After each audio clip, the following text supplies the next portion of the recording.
દહેજની દરિયામાં મોતના મુખમાં ફસાયેલી 2 ડોલ્ફિન માટે રોઝાદાર ખલાસી દેવદૂત બન્યા.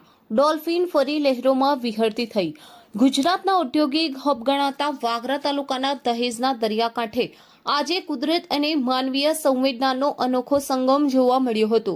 આજરોજ સવારે જ્યારે દરિયામાં ઓટના કારણે પાણી ઓસરવા લાગ્યું ત્યારે દહેજની એક નાની ખાડીના છીછરા પાણી અને કાદવમાં 2 ડોલ્ફિન કમનસીબે ફસાઈ ગઈ હતી. કુદરતી ક્રમને લીધે પાણી ઘટી જતા આ મહાકાય જળચર જીવો માટે ફરી ઊંડા દરિયામાં જવું અશક્ય બની ગયું હતું અને તડકા તથા શ્વાસ લેવાની તકલીફના કારણે તેનું જીવન જોખમમાં મુકાયું હતું. આ કપરી પરિસ્થિતિ પર બિરલા કોપર જેટી પાસે કાર્યરત મોટર લોન્ચ અલ હૈદરીના સતર્ક કર્મચારીઓની નજર પડી હતી. ડોલ્ફિનને તડફડતી જોઈને બોટના ખલાસીઓએ તાત્કાલિક બચાવ કામગીરી શરૂ કરવાનો નિર્ણય લીધો હતો. આ રેસ્ક્યુ ઓપરેશનમાં સૌથી કપરી ભૂમિકા સબ્બીરભાઈ સોઢાએ ભજવી હતી. પવિત્ર રમજાન માસના કઠિન રોજા હોવા છતાં અશક્તિની પરવા કર્યા વગર સબ્બીરભાઈ ઘૂંટણસમા કાદવ ખૂંદીને ડોલ્ફિન સુધી પહોંચ્યા હતા.